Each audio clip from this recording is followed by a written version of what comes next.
दोस्तों, तो आप सबका बहुत बहुत स्वागत है गणेशाय वर्ल्ड के इस YouTube चैनल में। तो दोस्तों, आज हम पढ़ेंगे 12th फिजिक्स के अंदर प्रतिरोधों का समांतर क्रम संयोजन। जी हाँ, प्रतिरोधों का समांतर क्रम संयोजन। प्रतिरोधों का संयोजन हमने पिछली वीडियो से स्टार्ट कर दिया था। प्रतिरोधों का संयोजन आवश्यक क्यों है, क्यों हमें प्रतिरोधों का संयोजन जरूरी है, ये बता दिया था। इसका श्रेणी क्रम संयोजन हमने पिछली वीडियो में पढ़ा था, तो वीडियो के डिस्क्रिप्शन में आप लिंक दिया है, आप जाकर इसको देख लीजिए। तो आज हम पढ़ते हैं समांतर क्रम संयोजन। आप दोस्तों जानते हो जो प्रतिरोध होता है, कुछ इस टाइप से हमारी जो फिजिक्स है उसमें हम बनाते हैं प्रतिरोध। तो हमें इनका समांतर क्रम संयोजन करना है। कौन सा क्रम संयोजन? समांतर क्रम संयोजन करना है। तो हमें क्या करना होगा दोस्तों, जो भी आप प्रतिरोध लोगे, जितने आप प्रतिरोध लोगे, उन प्रतिरोधों को हमें क्या करना पड़ेगा, एक दूसरे के नीचे समान दूरी पर रखना पड़ेगा। एक दूसरे के नीचे हमें क्या करना पड़ेगा, समान दूरी पर रखना पड़ेगा। तो अगर इस टाइप से जो आपको तीन प्रतिरोध दिख रहे हैं, इस टाइप से अगर एक दूसरे के नीचे हम समान दूरी पर रख देते हैं यदि प्रतिरोधों को, तो वो आपका समांतर क्रम संयोजन कहलाता है। समांतर का ही मतलब आपको समझ में आ रहा है, समान अंतर के साथ एक दूसरे के नीचे, तो समांतर क्रम संयोजन कहलाता है। तो आइए दोस्तों, हम समांतर क्रम संयोजन करते हैं और प्रतिरोध लेकर उन प्रतिरोधों को जोड़ते हैं। तो मान लेते हैं कि हमारे पास R1, I2 और R3 तीन प्रतिरोध हैं, ठीक है। एक हमारे पास है R1 और दूसरा हमारे पास है, दूसरा हमारे पास है I2 और तीसरा जो हमारे पास प्रतिरोध है वो है R3। वो क्या है? R3। इन तीनों प्रतिरोधों को हमने क्या किया है, समांतर क्रम में जोड़ा है। ये आपके पास R1 है, ये आपके पास R2 है और R3, ठीक है। तीनों प्रतिरोधों को एक दूसरे से समान दूरी पर रखकर एक दूसरे के नीचे इनको हमने जोड़ दिया। और हमने आगे क्या किया है, तीनों प्रतिरोधों के जो पहले सिरे थे, तीनों प्रतिरोधों के कौन से सिरे, पहले सिरे थे, उनको हमने एक बिंदु से जोड़ लिया। और तीनों प्रतिरोधों के जो दूसरे सिरे हैं उनको हमने क्या किया, दूसरे बिंदु से जोड़ दिया। तीनों प्रतिरोध के पहले सिरे को हमने एक बिंदु मान लिया ए से जोड़ दिया, और तीनों प्रतिरोधों का जो दूसरा सिरा है मान लिया उसको हमने दूसरे बिंदु बी से जोड़ दिया। आगे हम क्या कर रहे हैं, इन तीनों प्रतिरोधों के मध्य एक सेल या बैटरी लगा रहे हैं। क्या लगा रहे हैं? एक सेल या फिर हम कहें बैटरी लगा रहे हैं। तो जब हम सेल या बैटरी लगाएंगे तो इसमें क्या लगेगा, एक विभवांतर। क्या लगेगा? एक विभवांतर। तो आपको पता है विभवांतर या सेल या बैटरी से धारा हमेशा प्लस से निकलती है, तो ये पॉजिटिव चार्ज है, यहाँ से धारा निकलेगी और यहाँ से धारा निकलेगी तो यहाँ पर धारा प्रवाहित होने लगेगी। जब धारा बिंदु ए पर आएगी, ध्यान रखना यहाँ पर समझने वाली बात है, जब हमने इन प्रतिरोधों के मध्य एक विभवांतर लगा दिया, एक विभव लगा दिया, तो यहाँ पर धारा का प्रवाह होगा और धारा का प्रवाह होगा तो पॉजिटिव चार्ज से निकलेगी और निकलती हुई पॉजिटिव चार्ज से धारा आएगी यहाँ पर, धारा आएगी यहाँ पर। अब यहाँ पर देखो, यहाँ पर धारा के लिए तीन मार्ग हैं, यहाँ पर धारा के लिए तीन मार्ग हैं। एक मार्ग ये है, एक मार्ग ये है और एक मार्ग ये है। तो यहाँ पर धारा के लिए कितने मार्ग हैं? तीन मार्ग। तो यहाँ से जो भी धारा आ रही है वो धारा तीनों भागों में बढ़ जाएगी। तो मान लेते हैं यहाँ पर जो प्रवाहित धारा हो रही है वो है आपकी I1, यहाँ पर जो प्रवाहित धारा हो रही है वो है आपकी I2 और यहाँ पर जो प्रवाहित धारा हो रही है वो मान लिया हमने क्या, I3। तो यहाँ पर धारा कितनी हो जाएंगी? तीन भागों में बढ़ जाएंगी। R1 प्रतिरोध में I1 धारा, I2 प्रतिरोध में I2 धारा और R3 प्रतिरोध में I3 धारा। ये तीन धाराएं हैं। बट आप ये देखो, इन तीनों प्रतिरोधों को केवल हमने दो बिंदुओं से जोड़ा है। कितने बिंदुओं से जोड़ा है? दो बिंदुओं से जोड़ा। तो इन बिंदुओं के मध्य दो बिंदु ही हैं केवल, तो इन दो बिंदुओं के मध्य तीनों प्रतिरोधों को जोड़ा है। तो जो आपका विभवांतर है इन दोनों बिंदुओं के बीच ही रहेगा, जो विभवांतर है इन दोनों बिंदुओं के बीच ही रहेगा। और दोनों बिंदुओं के जो बीच विभवांतर है वो क्या है? भी है। मतलब विभवांतर जो है ना वो समान रहेगा, क्योंकि विभवांतर किन्हीं बिंदुओं के मध्य निकाला जाता है। तो यहाँ पर हमें केवल दो ही बिंदु दिख रहे हैं और दो ही बिंदुओं के मध्य तीनों प्रतिरोधों को जोड़ा गया है इसलिए यहाँ पर जो विभवांतर है वो रहेगा समान, विभवांतर रहेगा समान, क्योंकि विभवांतर किन्हीं बिंदुओं के मध्य होता है और धारा पूरे चालक में प्रवाहित होती है, तो धारा यहाँ से 3 भागों में बंट जाएगी। तो यहाँ पर हम चेक कर पा रहे हैं कि धारा अलग अलग है लेकिन विभव क्या है, समान है। विभव क्या है, समान है। R1 के लिए भी विभव भी है, I2 के लिए विभव भी है और R3 के लिए भी विभव क्या है आपका, भी है। विभव आपका समान है। ओके ओके, तो यहाँ पर हम क्या करेंगे, जो अलग चीज़ है उसको निकालेंगे, जो अलग है हम उसको निकालेंगे। तो यहाँ पर लिख देंगे यदि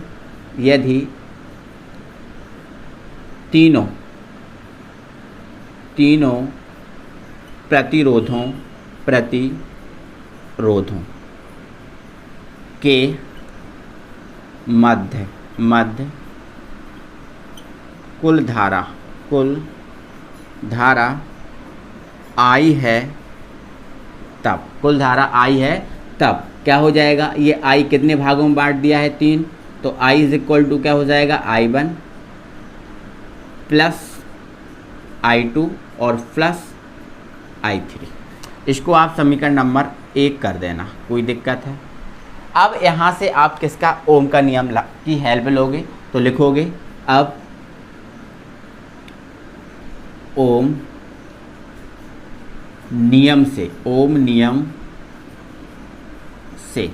तो ओम नियम क्या होता है, ओम नियम होता है V बराबर RI, ये ओम का नियम होता है। हमें यहाँ पर I1, I2, I3 और I के मान चाहिए, तो ओम के नियम ये होता है, तो यहाँ से हम I का मान निकालेंगे, तो यहाँ I का मान निकालेंगे तो R V के बटे में चला जाएगा, तो I बराबर क्या हो जाएगा, V अपॉन R। इसी प्रकार अगर हम चीज़ों को आगे बढ़ाएं तो हम यहाँ पर लिखेंगे यहाँ पर जगह ना होने के कारण मैं यहाँ आ गया, तो यहाँ पर लिख दूंगा इसी प्रकार अब I is equal to V upon R होगा, तो I1 के लिए प्रतिरोध क्या है, R1 है और विभव क्या है, V ही है, तो I1 निकालेंगे तो V हो जाएगा और ये आपका R1 हो जाएगा, क्योंकि विभव यहाँ पर समान है। इसी प्रकार हम I2 निकालेंगे तो V अपॉन क्या हो जाएगा, I2 हो जाएगा, क्योंकि V I2 के लिए भी समान है, ठीक है। और I3 निकालेंगे तो ये हो जाएगा V अपॉन R3। तो यहाँ से I1, I2 और I3 के मान समीकरण 1 में रख देंगे, तो ये तीनों के तीनों मान उठा के रख देंगे समीकरण नंबर 1 में। तो हम यहाँ पर लिख देंगे समीकरण 1 से, समीकरण 1 को यहाँ पर हम उतार लेंगे, I1, I2 और ये हमारा रहा I3। सबके मान रखो, I का मान क्या है, V अपॉन R, तो ये रख दिया हमने V अपॉन R। I1 का मान क्या है, V अपॉन R1, इसका मान क्या है, V अपॉन R3, इसका मान क्या है, V अपॉन I2 और इसका मान V upon R3। I1, I2, I3 सबके मान उठाकर रख दिए। यहाँ पर हम देख पा रहे हैं इस इक्वेशन में, इस समीकरण में कि V यहाँ पर कॉमन आ रहा है, तो V अपॉन R ये सेम रखो और यहाँ पर जो V कॉमन आ रहा है उसको कॉमन ले लो। यहाँ पर क्या बचा, 1 upon R1 plus 1 upon I2 plus 1 upon R3, ये आपका कॉमन आ चुका है। तो आप यहाँ पर देख पा रहे हो, एक भी आपका यहाँ है और एक भी यहाँ है, तो V से भी आप काट दोगे तो आपके पास बच जाएगा 1 upon R is equal to 1 upon R1 plus 1 upon I2 और प्लस 1 अपॉन R3। तो भाई साहब ये कुल प्रतिरोध का जो है ना सूत्र आ गया है। समांतर क्रम में अगर प्रतिरोधों को जोड़ा जाता है तो कुल प्रतिरोध जो आपका निकलता है वो होता है आपका 1 upon R1, 1 upon I2, 1 upon R3। यदि आपके पास प्रतिरोध की संख्या ज़्यादा होती, मैंने अभी आपको 3 प्रतिरोध लिए, मैं यदि प्रतिरोध 4 लेता, कितने लेता, प्रतिरोध 4 लेता, तो वहाँ यहाँ पर कर देता 1 अपॉन R4, 5 लेता तो 1 अपॉन R5, इस टाइप से ये बढ़ सकता था, कोई दिक्कत नहीं है। जितने प्रतिरोध होंगे उसके अकॉर्डिंग ये फार्मूला बढ़ जाएगा। आई होप आप समझ गए होगे, आपको कहीं भी बिल्कुल दिक्कत नहीं होगी। अब यदि इससे आपसे न्यूमेरिकल आ जाता और आपसे पूछ लेता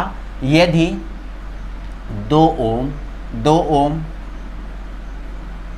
के 2 प्रतिरोध और 1 ओम का तीसरा प्रतिरोध। 2 ओम और 1 ओम के यदि 3 प्रतिरोधों को कौन से क्रम में जोड़ा जाता? समांतर क्रम में जोड़ा जाता। देखो आपको केवल ये ही समांतर क्रम संयोजन में यहाँ तक लिखना। अब ये फॉर्मूला हो गया। अब मैं न्यूमेरिकल का फॉर्म बता रहा हूँ। यदि आपसे न्यूमेरिकल अगर इसका पूछा जाएगा तो क्या करोगे आप, ठीक है। तो यदि आपसे बोल दिया गया कि 2 ओम के 2 प्रतिरोध और 1 ओम का 1 प्रतिरोध, इस प्रकार इन तीनों प्रतिरोधों को यदि समांतर क्रम में जोड़ दिया जाए तो कुल प्रतिरोध क्या आएगा, कुल प्रतिरोध कितना निकलेगा, वो यदि आपसे पूछ लिया जाता है तो आपको क्या करना है, समांतर क्रम का पूछा है तो समांतर क्रम का ये वाला फॉर्मूला लगाओगे और इस वाले फॉर्मूले को लगाकर इन R1, R2 और R3 का मान रख दोगे तो कुल प्रतिरोध मिल जाएगा। तो देखो यहाँ पर ये 1/R, R1 का मान कितना है 2 है, R2 का मान कितना है 2 है और यहाँ R3 का मान कितना है 1 है। कितना है 1 है। हमें कुल प्रतिरोध निकालना है तो आप इसका एलसीएम लोगे तो एलसीएम आपका कितना आ जाएगा 2 ही आ जाएगा। कितना आ जाएगा 2, यहाँ पर 1 आएगा क्योंकि एलसीएम यहाँ पर प्लस 1 आएगा, यहाँ पर आ जाएगा आपका 2, 2 3 और 1 4, तो ये 4 बटे कितना हो गया 2 हो गया। तो 2 बटे 2 दूनी 4 मतलब 2, तो 1 बटे R का मान कितना आ गया है 2 आ गया है। लेकिन हमें क्या करना है, लेकिन हमें कुल प्रतिरोध हमें R निकालना है। तो इसको आप क्या करोगे, उल्टा करोगे। तो इसके अपॉन में कुछ नहीं है तो मान लो 1 है तो इसको भी आप उल्टा कर दोगे। जब ये उल्टा करेगा तो देखो ये तो अभी 1/R की वैल्यू निकली है और हमें किसकी वैल्यू निकालनी है R की। तो इसको उल्टा कर दोगे तो आ जाएगा 1/2 मतलब 1.5 ओम का हमें कुल प्रतिरोध मिलेगा। मतलब यदि इन तीनों प्रतिरोधों को समांतर क्रम में जोड़ दिया जाता है तो कुल प्रतिरोध हमें कितना मिल जाता है 1.5 ओम। तो इस टाइप के न्यूमेरिकल होते हैं। मैं आपको आगे इसकी न्यूमेरिकल एक वीडियो लेके आऊँगा, उसमें प्रतिरोधों के जो न्यूमेरिकल हैं जैसे एग्ज़ाम में आते हैं उस टाइप के कराऊँगा। आई होप आप समझे होगे, कहीं भी किसी भी प्रकार की कोई दिक्कत नहीं होगी मेरे भाई। तो आप एक बार दिल से वीडियो को लाइक कर दो, अपने सभी फ्रेंड सर्कल में वीडियो शेयर कर दो और फिर हम अगली वीडियो में मिलेंगे आपसे। तब तक के लिए थैंक यू वेरी मच।